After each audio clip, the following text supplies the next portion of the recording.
આ ધોળાનું bus stand છે મિત્રો. ઓલું બસ સ્ટેન્ડ હોય છે રેલવે સ્ટેશન. હા ધોળાનું છે અને હું ને મામા બે આવ્યા છે અહીંયા વિડીયો ઉતારવા.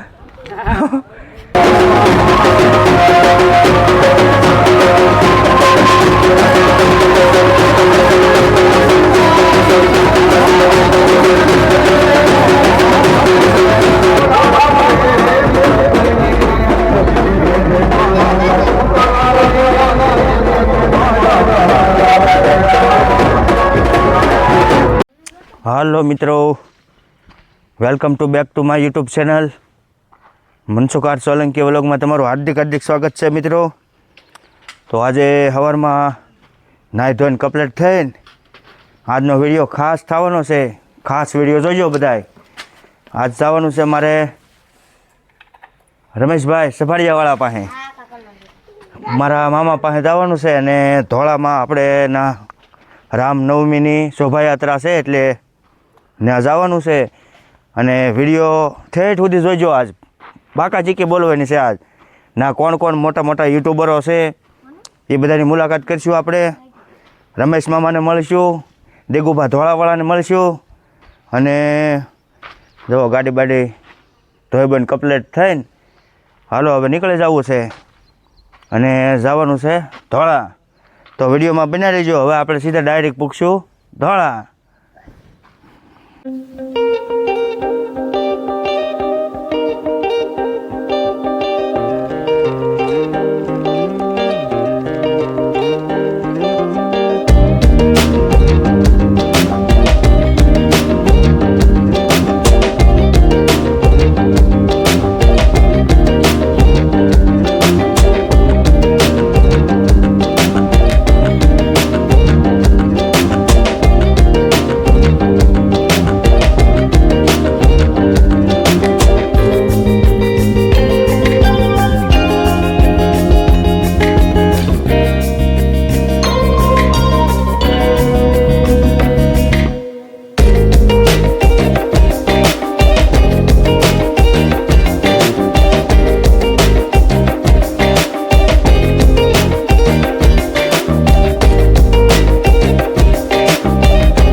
ફોટા પાડવા છે અત્યારે વિડીયો ઉતરે.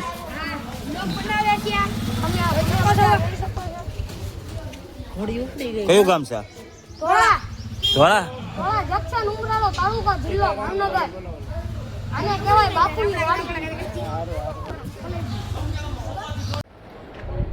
હા ધોળાનું બસ સ્ટેન્ડ છે મિત્રો. ઓલું બસ સ્ટેન્ડ હોય છે રેલવે સ્ટેશન.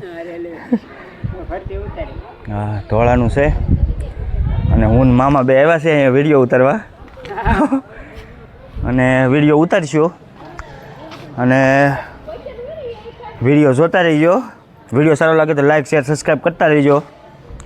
તો હાલો હવે વિડીયો મળીએ ઉતારવા. આ છે ધોળાનું રેલવે સ્ટેશન. હાલો હવે ઉપર જઈને તમને બતાવું. હું ને રમેશભાઈ જવો બે જાણે આમ ઓલું મોટું ઓલું ન હોય એવી રીતનું છે બધું. અહીં મોટું હેવી છે. આ ઉપર તો હું આવવા જવાનું જશે ને બધું મોટું જબર છે બધું. જુઓ ભારે છે હો બધું ધોળા ધોળા.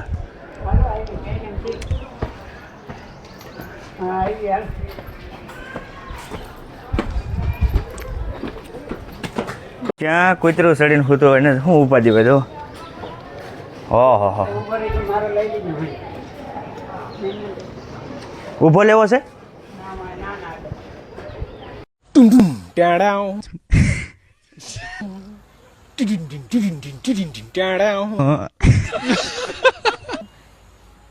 एक बार धोखा खा चुका हूँ, दोबारा नहीं खाऊंगा. पहचाना मुझे? એવું છે બધે ખુલ્લું હતું ને નગર જાળે જ રાખવી પડે ને નગર તો શું છે ડોકાયા કરે બધે. દિગ્ભાનો ફોન હતો.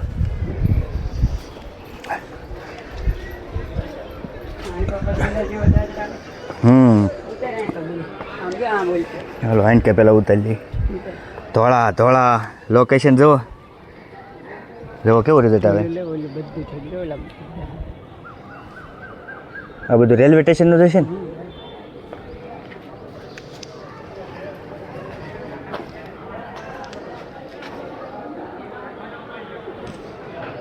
હાલો બધું આવી ગયું હવે એઠે વૈયા જઈ અને જઈએ ઓલકા હવે દિગ્ગુબા પાસે ના બધા તૈયાર થઈને બેઠા છે કરું ને હવે ને આ ઉતારશું આપણે.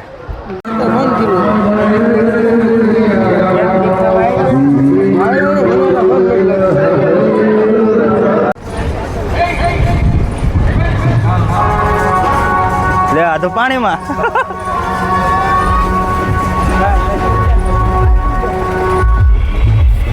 આ ઓલા કાક કોણ લઈને જતા ટોપલીમાં શું કહેવાય ને વાસુદેવ. ના ના હાલશે કોપીરાઇટ ન આવે વગાડે છે ને એટલે ન આવે.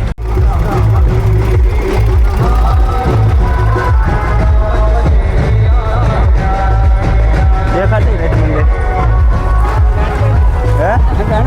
હે એ ગયો મોડો બે બોલો મોડા પીડા ગણપતિ મોડા પીડા મોડા.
રામ સર્વે રામ ભક્તોને અહીંયા થોડી જ વારમાં ધર્મસભા આપણી શરૂ થવા જઈ રહી છે, તો સર્વે રામ ભક્તો અહીંયા કાર્પેટ પાસે ત્યાં ઉભા રહી છે, અને બહેનો છે જે અહીંયા છપરું છે એની નીચે બહેનો હોય તો ભાઈઓ બધા સામે રોડ ઉપર રહ્યા છે, ભાઈઓ બધા, અને કાર્પેટ ઉપર રહ્યા આવે ભાઈઓ બધા.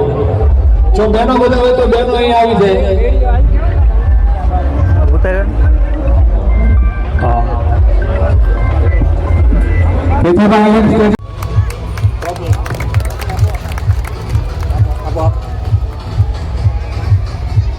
તાળીઓના ગડગડાટથી આપણે વધાવશું. ત્યારબાદ દર વર્ષની જેમ રઘુ બાપુ આપણી વાતે હોય જ છે, તો પરમ પૂજ્ય રઘુ બાપુના સન્માન માટે વિરલ પંડ્યા એટલે કે હું પોતે અને રસિકભાઈ રાઠોડને વિનંતી કરું કે તેઓ મારી સાથે જોડાય પૂજ્ય રઘુ બાપુના સન્માન માટે.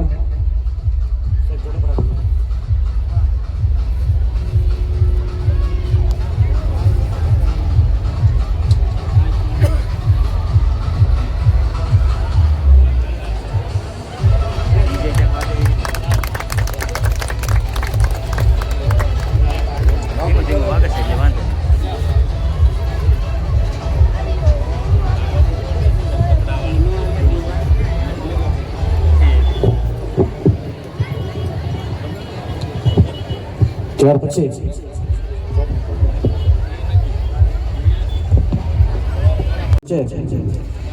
કિશોરના આશ્રમમાં જે હાલ સેવા બજાવી રહ્યા છે તેવા રામનારાયણ બાપુ ઉપસ્થિત છે, તો તેમના સન્માન માટે હું મુકેશભાઈ પરમાર અને હર્ષદસિંહ વાજાને વિનંતી કરું કે તેઓ તેમનું સન્માન કરવા જાય. જો હર્ષદસિંહ વાજા ઉપસ્થિત ન હોય તો ડીગુપા જશે.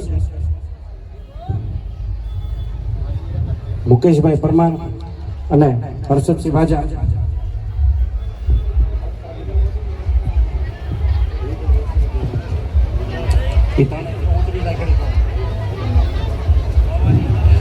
તમે ભૈયા ત્યાર પછી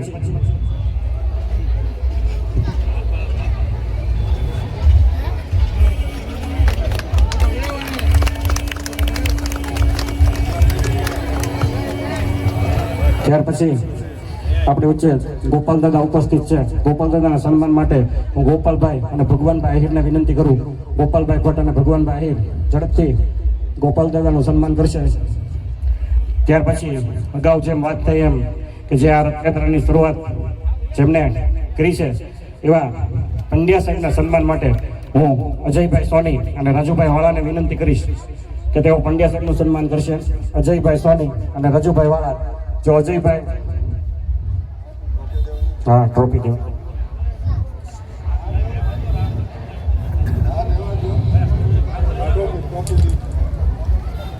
હેલો. ત્યાર પછી દીક્ષિત સાહેબના સન્માન માટે હું ભદ્રેશભાઈ વાળા અને હર્ષદસિંહને વિનંતી કરીશ કે તેઓ દીક્ષિત સાહેબનું સન્માન કરે. ભદ્રેશભાઈ વાળા.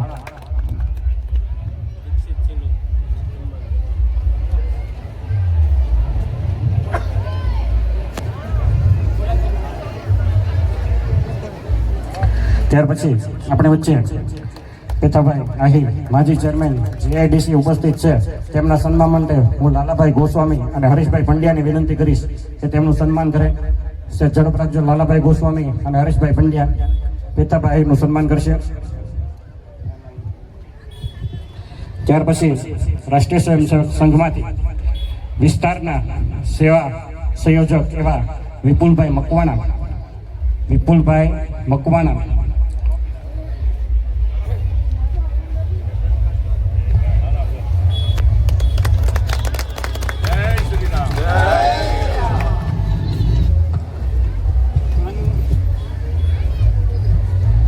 ત્યાર પછી આપણા ગામના પ્રથમ નાગરિક એવા હાલના સરપંચ ભરતભાઈ બાવળીના સન્માન માટે હું વિપુલભાઈ મહેતા અને ચંદુભાઈને વિનંતી કરીશ કે તેમનું સન્માન કરે.